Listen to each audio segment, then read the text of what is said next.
حکومت کی مذاکراتی کمیٹی بااختیار ہے، اعتماد پر پورا اتریں گے۔ سینیٹر عرفان صدیقی کا پروگرام دنیا مہر بخاری کے ساتھ میں گفتگو کرتے ہوئے کہنا تھا، کمیٹی کا قیادت سے بھی رابطہ ہے اور اپنی حدود کا بھی پتہ ہے۔ مذاکرات میں جو طے ہوگا وہ ویٹو نہیں ہوگا۔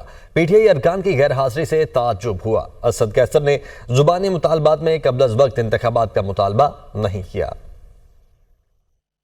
یقیناً ہم بڑی حد تک با اختیار ہیں اور ہم سمجھتے ہیں کہ جو اعتماد ہم پہ کیا گیا ہے اس اعتماد پہ ہم بھی پورا اتریں گے، اور ظاہر ہے کہ ہمارا اپنی قیادت سے رابطہ بھی رہتا ہے۔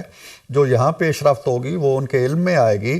ہمیں اپنی حدود کا بھی پتہ ہے کہ ہم کس حد تک جا سکتے ہیں، کس حد تک نہیں جا سکتے۔ ہم نے اس طرح کی کوئی چیز ان کے سامنے نہیں رکھی کہ جی آپ جو کچھ مان جائیں گے ماضی کے تجربات کے حوالے سے خان صاحب مانیں گے یا نہیں مانیں گے، اس طرح کی کوئی بات ہماری طرف سے نہیں آئی، اور نہ ہی انہوں نے یہ سوال اٹھایا کہ ہماری کمیٹی کتنی مقتدر ہے۔ آج جو زبانی اسد قیصر صاحب نے اپنے مطالبات بیان کیے، جن کا تذکرہ بھی کیا انہوں نے باہر نکل کے، ان میں اس طرح کی کوئی بات نہیں تھی، نہ اشارتاً نہ کنایتاً اور نہ کھلے یا ڈھکے لفظوں میں۔ انہوں نے بالکل انتخابی عمل کی طرف جانے کی یا قبل از وقت انتخابات کی بات نہیں کی۔